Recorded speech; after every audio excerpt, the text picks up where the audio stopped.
Okay, this is going to be chapter 24 from the book, The Medical Reformation. And we're going to be talking about traumatic brain injury and, how to increase your recoverability from traumatic brain injury. Real quick, just basically avoid head trauma for starters and don't get repeat head trauma.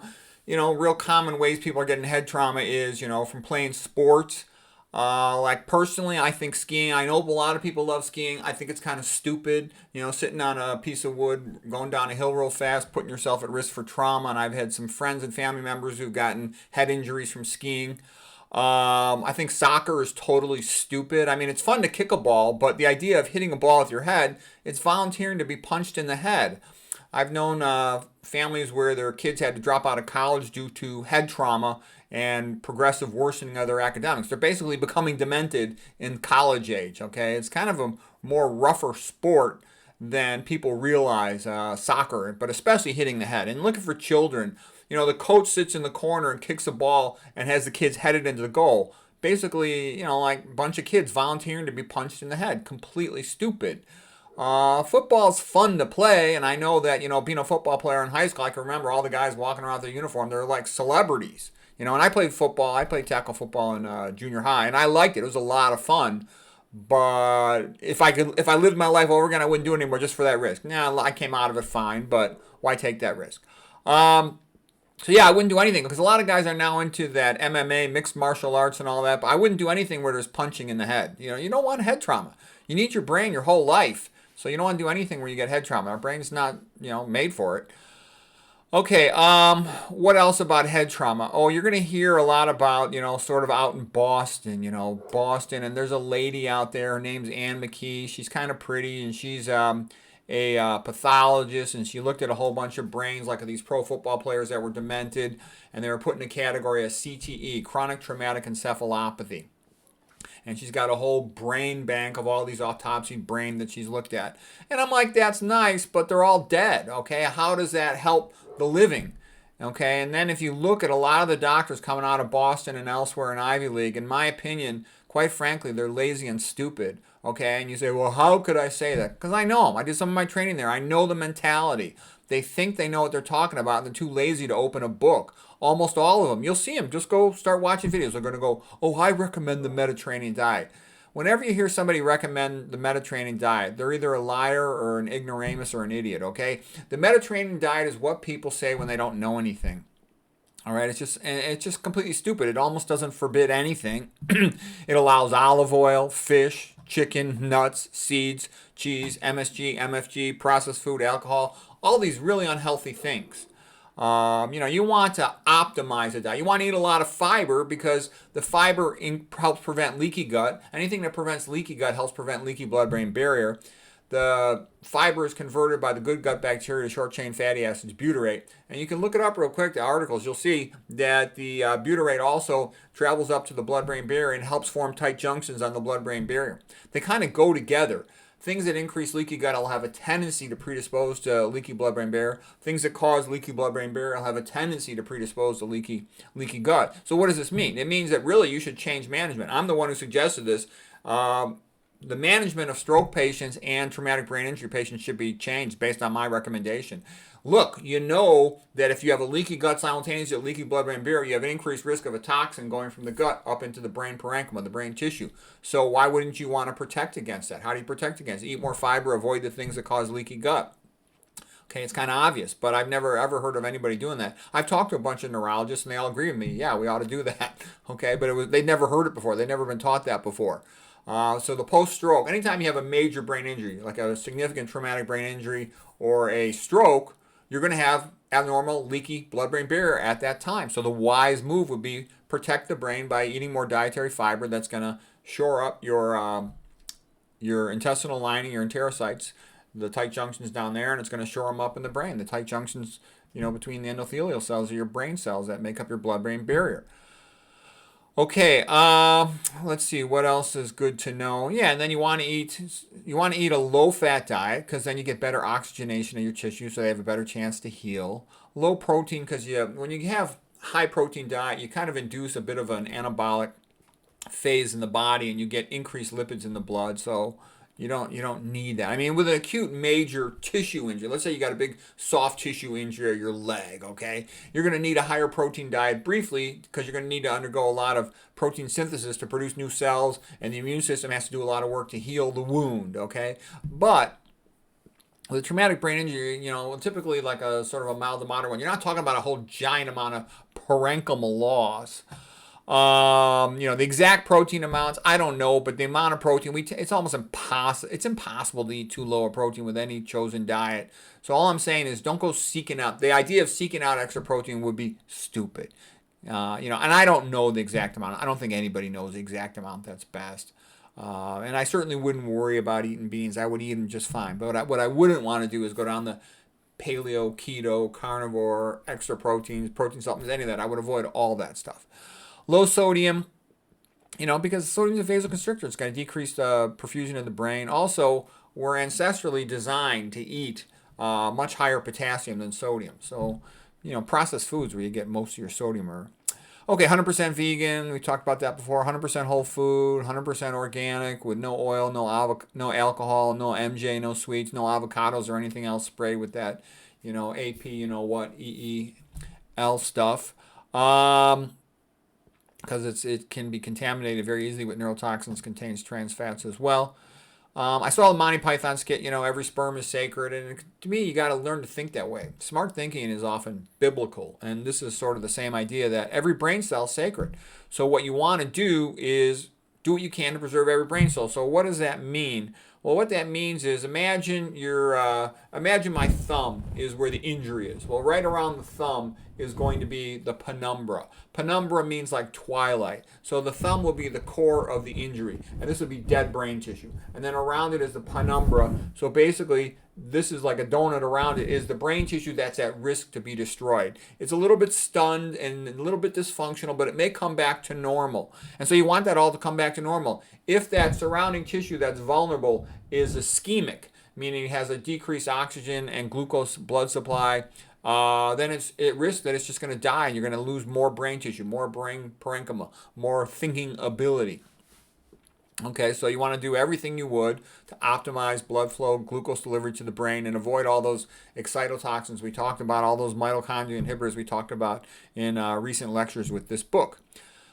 Okay, but what I mean by every brain cell is sacred is the same thing I'm getting by thinking biblically. Because, in my experience, the vast majority of people, they think in a social, half-assed type of way. Oh, I'm cutting down on oil. Oh, I'm cutting down on alcohol. Why don't you just stop it? Okay? Why go through life being half-assed? Make up your mind and don't do the bad stuff anymore. It's as simple as that. If you want optimal results, that's how you get the best possible results. Okay. Having healthy habits will protect your brain cells. Also, you want to avoid a repeat injury. There's a second contusion effect or second impact effect. If when an athlete is injured, has a brain injury, they should take a relatively prolonged amount of time off. The important thing is you have a good functioning brain the rest of your life, Let's say I was a billionaire and I really wanted to help traumatic brain injury patients. I would create a big nature park for them. The park would have a forest with lots of trails for bird watching. I recommend bird watching for traumatic brain injury patients for anybody, but for traumatic brain injury patients in particular because the brain's made to navigate in nature. It's a natural thing to do. And as soon as you start walking, you have to think, you have to choose a destination, all kinds of standard good brain activity. Select your path, make value judgments, you navigate, you have to memorize where you're going. There's something called biophilia. We just enjoy being in nature. Whenever you see like some billionaire or something, where do they want to live? They want to live in their own little relatively private place on top of a hill, near a lake, near nature, okay? Or near a beach with sand, okay? I mean, it's a very pleasant thing. It's pleasant to be out in the sun. As soon as you're in the sun, you get release of subcutaneous nitric oxide precursors. The nature, seeing a lake and beautiful things in nature, they make you happy. They just do. Bird watching is really pleasant. It's low stress. You can go by yourself. You can go with friends. It's fun to go with friends bird watching because you talk about the birds. You talk about their behavior. And you identify them first by you see some motion or their colors or their sound, and then you can look at the field guides and see the pattern of colors on their wings and the other things that they're doing. So anyways, it's a low stress way to develop the mind and build confidence and skill and get yourself outdoors and get some exercise. I had some real happy times when I was in college going bird watching. And like I said too, that's how I got introduced to some really smart guys that helped me a lot with school. I found a guy who was, I wasn't such a good student initially. And I found a guy who was like getting A pluses, wanted to be a biologist, and he was friends with a professor who liked going for nature walks and was a naturalist and took us going, and it was great. So you're walking on the trails, that's a natural thing that the brain is made to do that. Walk down a path in a forest, a jungle, a prairie, or survive. Okay, and anyways, it connects you to nature, connects you to life, gets you socially interacting, gets you in the sunshine. James Watson's a good example. He's a guy with a co-discoverer with Crick on the structure of DNA, its double helix, and he was a devoted bird watcher through his childhood and college years, and that's got him interested in biology. Okay, here's some more quotes now about the psychology of recovery from traumatic brain injury and a psychologically stressful experience. This guy, Dr. Bessel van der Kolk, he has some good quotes. He says, "For adults and children alike, being in control of ourselves requires becoming familiar with our inner world and accurately identifying what scares, upsets, or delights us." So yeah, you want to be in tune with yourself to understand yourself so you can try to keep yourself in a type of environment that's good for you and avoid the bad stuff. And if you're lucky, you'll have people that kind of understand you and respect your thoughts and feelings, so that they just make life easier for you and you for them. That's a good thing.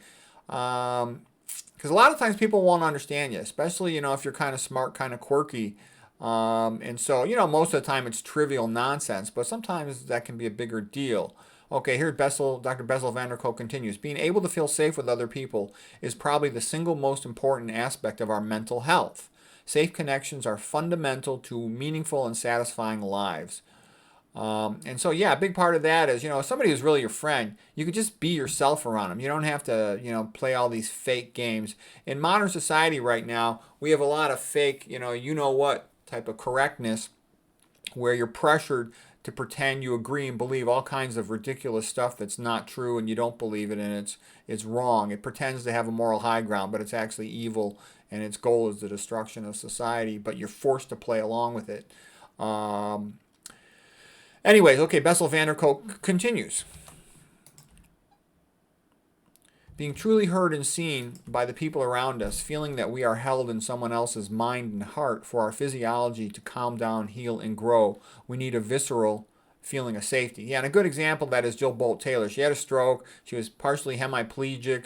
She just went and lived with her mother. She didn't need high tech. She needed her mother, who could just basically take care of all her needs so she could just focus on sleeping a lot and healing, doing a little bit more each day to rehabilitate herself and try to regain whatever neurologic function she could towards walking, towards using her hands, towards being able to speak normal again and whatnot.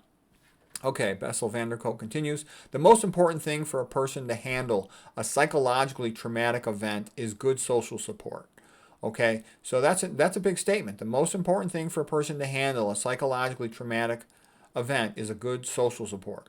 Okay, now there's other ways to phrase that. Fyodor Dostoevsky, who was sentenced to be executed and was even put in front of a firing squad by the Tsar, he actually said when he was in concentration camp, the most important thing he felt was this idea of pleasant childhood experiences. So you almost look back on them and they cheer you up and they give you a sense that life can be better than this and maybe it'll get good again. And that kind of goes to the quotes that have been made by Schopenhauer, by Viktor Frankl, and also by Dostoevsky, that a man who has a why can survive anyhow. Meaning that if you have a strong sense of purpose, that will help you to endure trauma. And I think that's totally true. Because I know that kind of for myself. Like I said, I went from being popular, having lots of friends in high school, to being massively socially isolated. I hated it in college. I didn't know a single person. And I had this vision in my mind. Well, someday I'll be a great doctor or scientist and my life will get fun again. And so it'll be worth it to just work. So anyways, So what I'm also saying, so having a strong sense of purpose helps to get you through things. And also sort of recognizing what's happening to you. You know, sometimes you're being screwed over by somebody because they're a jerk, because they're trying to take advantage of you, or because they just don't like you because of whatever ethnic group you are, whatever religion you are, whatever it might be. But when you have insight into what's going on, you're not as offended by the dynamic, okay?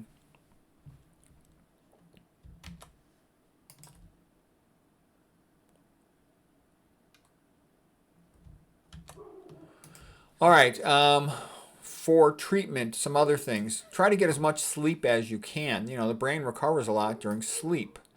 So when the brain cleans itself with the lymphatic system at night, you can't go offline in the daytime because your brain's active. So at night when you're asleep, your brain cells can go offline in a sense. And what that means is the blood-brain barrier can be opened up. It's something called the perivascular spaces of Virchow-Robin. Those are little fluid-lined spaces around the arteries as they enter the brain parenchyma. And that space can be widened, and cerebral spinal fluid, CSF, can rinse over the brain parenchyma. And it's like the Victorian England where they take their chamber pots and dump them into the street at night. The neurons will pump out their waste products, and the cerebral spinal fluid rinses it away. And this can only happen at night, so the brain can go offline. And this is why when you wake up in the morning, you are your absolute smartest.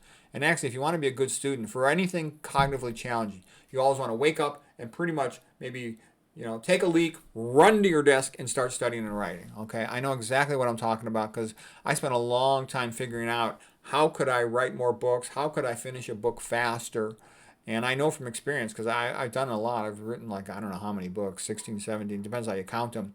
And I know what it takes to do that despite working full time. And it means when you have that free day off, you just practically, first thing you do, sit in that chair and start working on your project. Do the most difficult thing first because that's when you're smartest.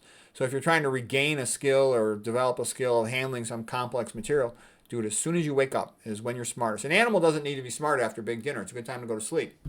An animal needs to be smart when it's hungry. After you break fast, after you fasted overnight, you get a little boost of cortisol in the morning, just the amount you need, and your brain is energized to function optimally so you can find food to keep the animal alive. Okay, naps are okay, but the dominant sleep should be at night. If you need the naps, take them.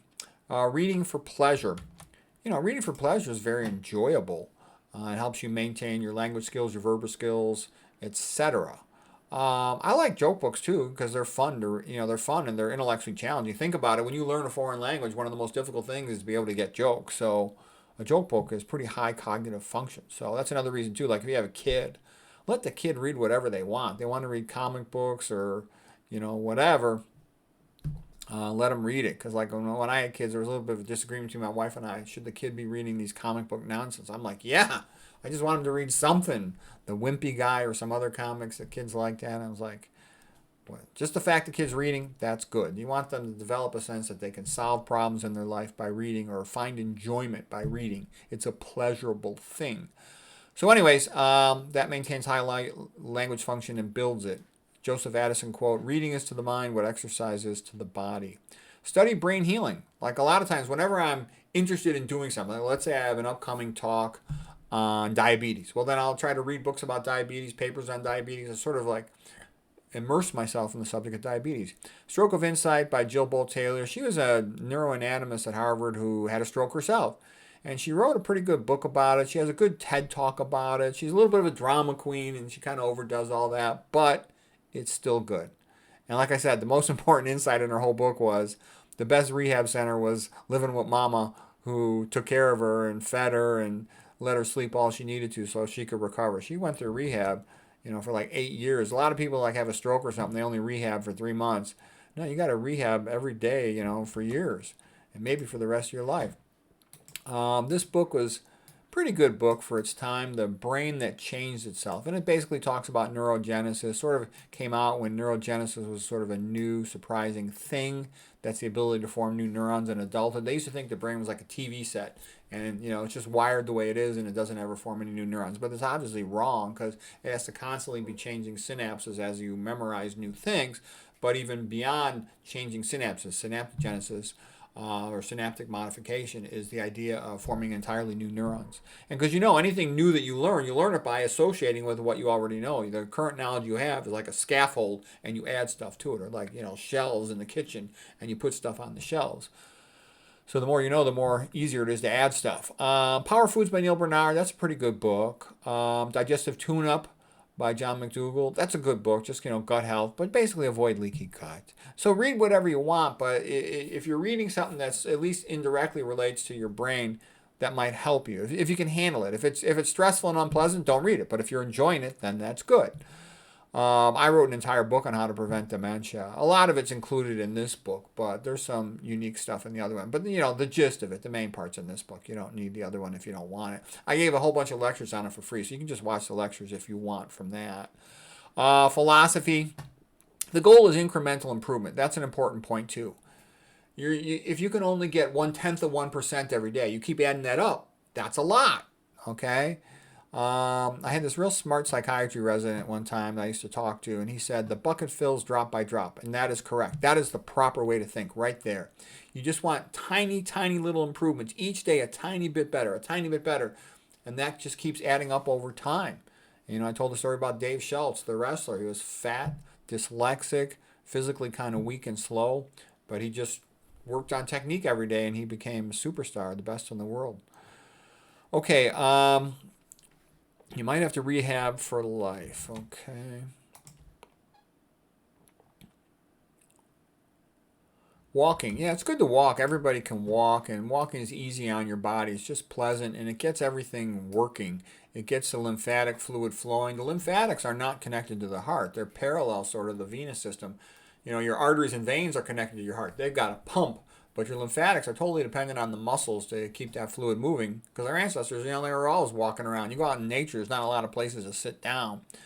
So anyways, you get that lymphatic fluid flowing, your immune system works better, all your muscles stay tuned, your physical appearance is better, you get better perfusion of your spine and other parts of your body. It's all good. It's like walking actually helps you to recover from a big workout the day before. So it's different than a lot of other types of exercise. It just gets the blood flowing. I recommend avoiding heavy lifting of weights for a while until you sort of, you know, are doing better. Because some of those heavy weights, you know, they really get your blood pressure up. And I wouldn't want to do that, like squat heavy, while you are in the early phases of recovery. And I would not go back to, like, I had a football player and he had a contusion. I would keep him out for a relatively prolonged amount of time. You know, my goal is to optimize long-term brain health. So yeah, you might be a little sad. You miss out on some games. I had some athletic injuries, and man, it stinks when you're young and you're eager to go compete, and you might have to take time off. But, you know, protecting the brain long-term is important. Okay, PANS means parasympathetic autonomic nervous system, and that just means having a low stress level, feeling sort of safe, that you can take it easy, feeling like you belong. It's stressful to feel you don't belong, so you want to be somewhere where you feel accepted and you're comfortable with the group, and they are comfortable with you. That's like, you know, where's the best place in the world for that? It's your mother, okay? With your family, your home, whatever. An environment where laughter is common. That's another thing too. You know, a lot of times too, you're around people you really like who like you. You can just have a laugh. You can be yourself. They're not, you know, trying to throw all this fake BS hassle factors on top of you. Let's see, nature. We talked about going for a walk in nature, getting sunshine. Yeah, sunshine is real good for you. Besides the vitamin D, it has all kinds of other benefits. Okay, and then the sense of revitalization from nature. I like the poem Tintern Abbey by William Wordsworth. You know, 5 years have passed, 5 summers with the length of 5 long winters, and again I hear these rolling waters rolling from their mountain springs with a soft inland murmur. Okay, good stuff. Once again do I behold these steep and lofty cliffs that on a wild secluded scene impress thoughts of. So anyways, it's a beautiful poem, and it's sort of that idea of nature having a soothing effect. Also, I love Christian music, man. Christian music, you want to talk about the greatest music in the world that just is so positive and uplifting and soothing. There it is. Here's a quote by this lady from the book The Intern. When someone loves you, the way they talk about you is different. You feel safe and comfortable. That's how you feel with your mother, okay? Having an extended family network is nice if you're lucky enough to have that, and if you're lucky enough to have them live nearby. Proverbs from the Bible, chapter 17, verse 22. A merry heart doeth good like a medicine. That was a unique thing about my mom, too. She was always making jokes in a nice, funny way. Whenever she was around, we were always laughing and cracking up. Okay, here's Jonathan Swift quote, something kind of similar. He said, the best doctors in the world are Dr. Diet, good blood flow, Dr. Quiet, and Dr. Merriman. As far as quiet, what I don't like, one of the worst things is beat music. To me, beat music is a sign of stupidity because I sometimes lift weights and these young guys want to play beat music and I'm like, you guys are ahistorical dumbasses, okay? There's a lot of great music that can get you motivated to lift weights heavy. You don't need bump, bump, bump because when you've got bump, bump, bump, it's like psychologically stressful. You can't turn your ears off and it pushes any type of thought out of your brain. Good, sophisticated thinking often comes from prolonged mulling over a question, whatever that question might be. What causes diabetes? What causes hypertension? How could I improve my memory? Okay? And so you have to sort of think and let the thought just percolate in your brain. And if you're hearing a bump, bump, bump, it's like you push the thought out and you can't think. Okay? When you're in your car, if you want to develop your brain, you should always be listening to an audiobook or a podcast, something intelligent. And beat music is the worst because also I notice a lot of these young people, they're ahistorical, they have no attention span. You're messing up. If you're already having those types of problems in your 20s, how are you going to be sophisticated intellectually as you get older? The way you improve the brain is you just, every day, you train it on positive, good things and you avoid bad things. Okay? And you have to be willing to accept the fact that it takes time for things to develop. If you get in the habit of reading, just listening to an audiobook or a podcast every day when you're in the car commuting, you might not notice any difference in 1 month or even 2 months. But you come 4, 5, 6 months, you'll just be more verbally sophisticated, and it'll be obvious when you talk to anybody about anything, beyond a brief transactional conversation. Have a hobby. Have some type of self-directed hobby that helps you to improve in some way that's meaningful for you. Also, avoid hobbies that are dangerous. I mean, when I say dangerous hobbies, avoid things with head trauma, of course, but avoid things also that are toxic. Like you don't want to doing welding or something where you're inhaling toxic fumes. Okay, if you're a painter or something, use acrylics instead of oil perhaps and ventilate the room well, whatever that might be.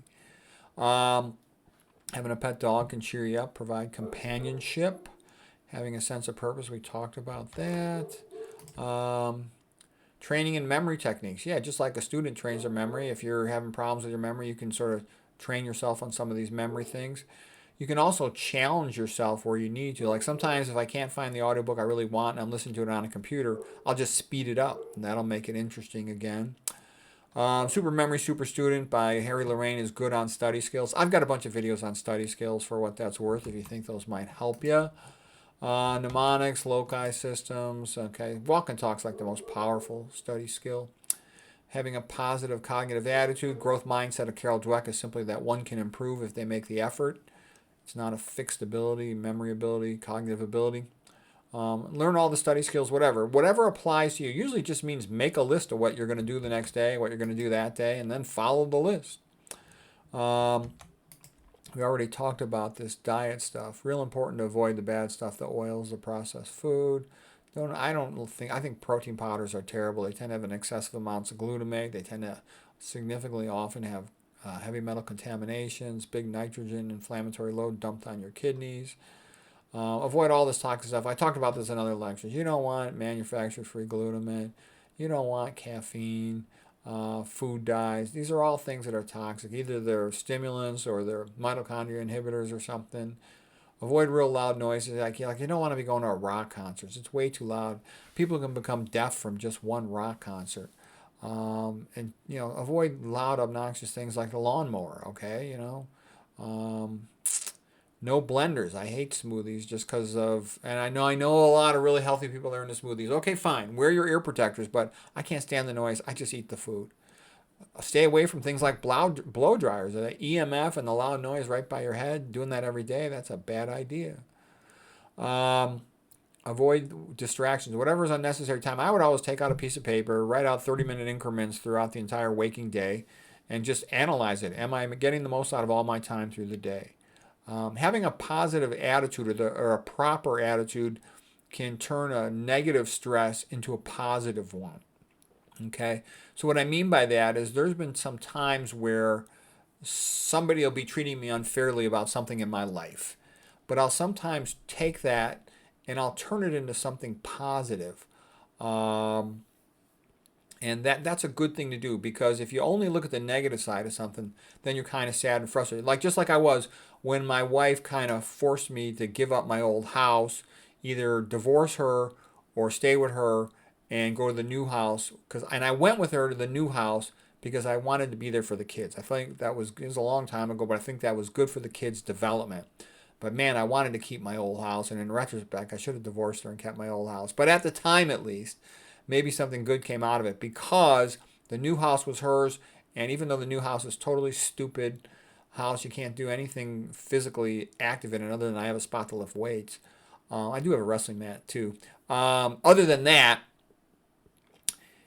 what I did was, though, because now it's the wife's problem managing the entire house, paying all the bills and all that other stuff, I got a lot more time to read and study. Also, I switched from being primarily an imaging guided surgeon, interventional radiologist, to becoming primarily a neuroradiologist is the main thing I do. I still do procedures and I still do other things, but the most common thing I do is neuroradiology.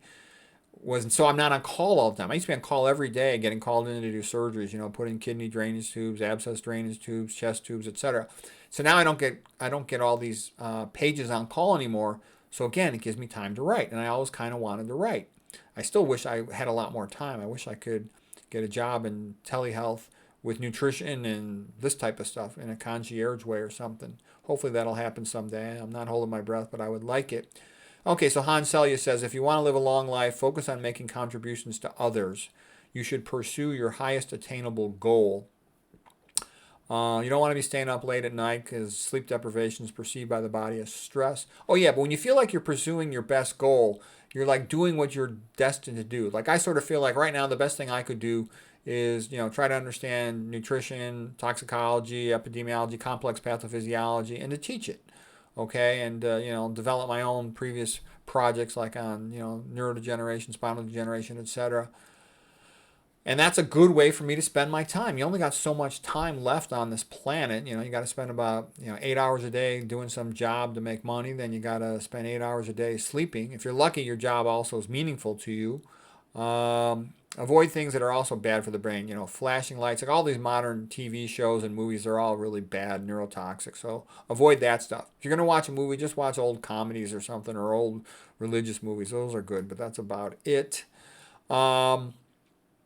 Tobacco, it's going to decrease oxygen delivery to tissues. It increases the hemoglobin. It's a stimulant. It's all bad. A vasoconstrictor. It's all bad. Avoid other fumes. Like never go to a nail salon. Those places stink. Stay away from paint factories, glues, car tire repair buildings if you can, diesel exhaust. Avoid all these toxic things. Avoid VOCs, volatile organic compounds, chemicals, okay? Endocrine disrupting chemicals, because they're usually not just endocrine disrupting and estrogenic. They're also usually 80% of them neurotoxic or even goitrogenic, anti-thyroid. That's all bad. Avoid hair dyes. I've known people who've gotten neurologic problems from these hair dyes. Make sure you ventilate the place well. So anyways, that's a bunch of things you can do to help optimize your recovery from traumatic brain injury, protect the penumbra. I hope that was helpful to you.